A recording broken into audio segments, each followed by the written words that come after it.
Θα έχουμε λοιπόν τη χαρά να ξεκινήσουμε με τον David Holton.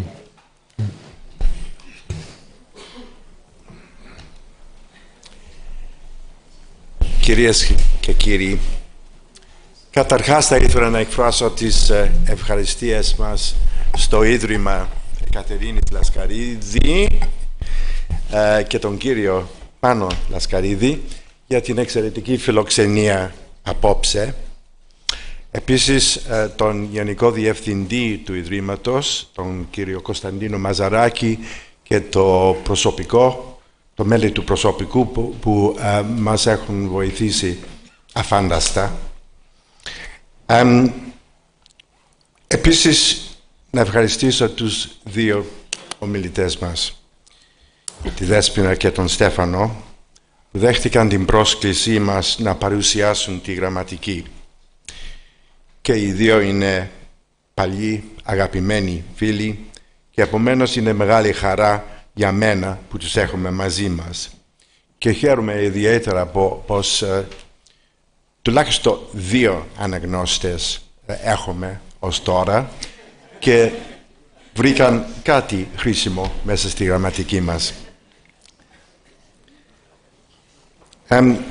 Επίσης θα ήθελα να ευχαριστήσω τον εκδοτικό οίκο Cambridge University Press και ένα πρόσωπο συγκεκριμένο.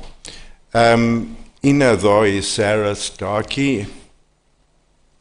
Δεν είναι.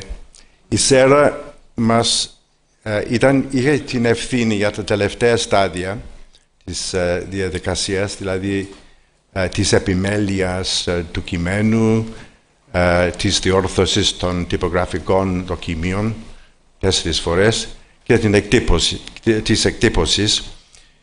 Και θα ήθελα να ευχαριστήσω ιδιαίτερα τη Σέρα, γιατί απλώς ήταν ένα μεγάλο στήριγμα της όλης επιχείρησης.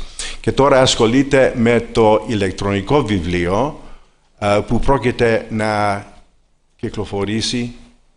Κυκλοφορούν τα ηλεκτρονικά βιβλία, δεν ξέρω, να βγει ας πούμε το ηλεκτρονικό σε λίγους μήνες. Μετά από μένα θα μιλήσουν οι τρεις συναδέλφισες.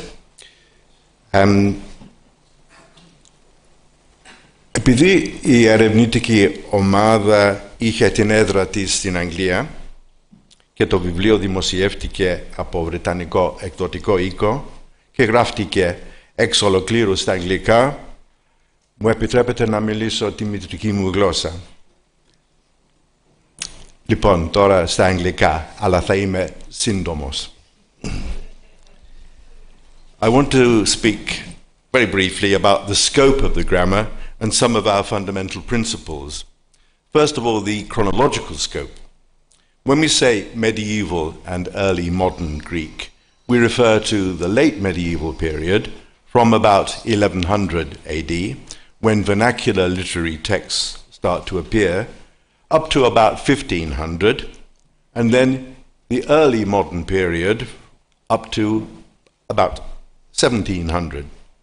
We set these dates because the available material has a certain linguistic coherence. They happen to be very similar to the chronological limits of the Kriaras lexicon, which has already been mentioned several times this evening and deserves to be. The lexicon της Μεσαιωνικής ελληνικής δημώδους γραμματείας 1100 ως 1669. But we deliberately did not want to restrict ourselves to dates of historic events or phases of literary activity. Our dates are not absolute, but approximations. Thus, our corpus includes texts from the early 18th century, such as the Chronicle of Galaxidi, written in 1703, and it would be absurd to exclude it. Stephanos has reminded us that the first edition of Eratokritos appeared in 1713. Now, we couldn't keep Eratokritos out of the grammar of medieval and early modern Greek. Also, the works of Petros Katsaitis, who was writing in Kefalonia, but very much imbued with the Cretan literary tradition in the second and third decades of the 18th century. At the other end of our chronological range, we include works written by the monk Nikon of the Black Mountain, born in the first half of the 11th century, because he uses a mixed linguistic register which exhibits many elements of the vernacular, and therefore it's important for us. But there is also a considerable body of documents written in non-learned Greek, some from Athos, but in particular from southern Italy and Sicily, dating from the 11th and even the 10th century. In the introduction to each section of the grammar, we give a brief summary of the relevant linguistic developments between the Koine, the Kini language of the Hellenistic period and 1100, with reference to specific texts. For example, papyri, the low register texts such as saints' lives and chronicles. Documents, and indeed non-literary texts in general, have a special importance for the historical grammarian because they usually bear a specific date and place. In the course of our research, we investigated more than 1,200 publications of such non-literary texts. A publication may include a single document or a letter, or it may be a whole notarial archive with several hundred documents of every possible kind.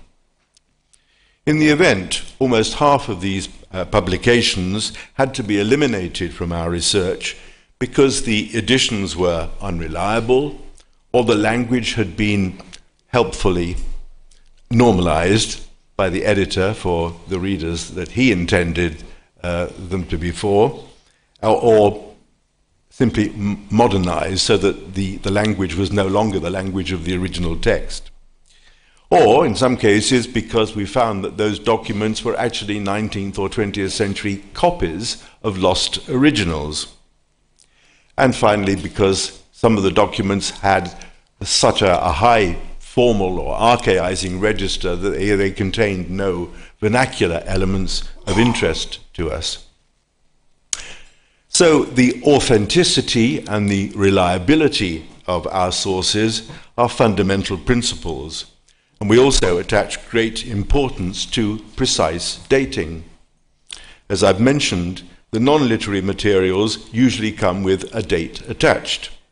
The date a document was drawn up and signed, when a letter was written, or a chronological note in a manuscript recording a specific event. With literary texts, it's more difficult, especially in the case of works which survive in several manuscripts or versions. In these cases, we ignore the supposed date of composition of the work, and we are guided by the date of the specific manuscript or early printed edition. To take an example, the poems attributed to Ptochoprodromos were probably written in the 12th century, but the extant manuscripts belong to the 14th and 15th centuries. While it's possible that specific linguistic phenomena may date back to the 12th century, we cannot be certain.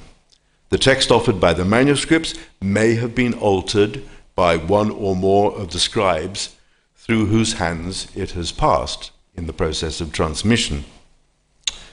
So we have chosen always to err on the side of caution and to make that clear to our readers that we are referring to texts that survive in a 15th century manuscript and not the assumed date of composition, which may be several centuries earlier.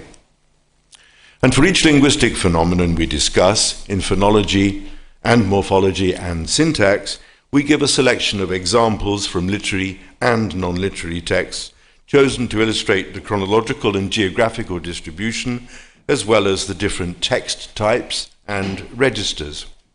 In the case of morphology, this applies to all the numerous variants that have come to light in the course of our research, many of them previously undocumented in a systematic way, and you heard some examples of that.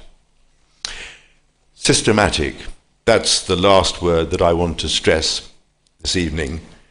In these 4 volumes, we've aimed to produce a systematic and comprehensive description and analysis of non-learned vernacular Greek in all its regional and temporal variation across a period of more than 600 years.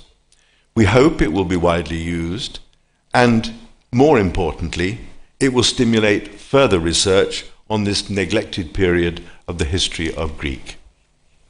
Thank you.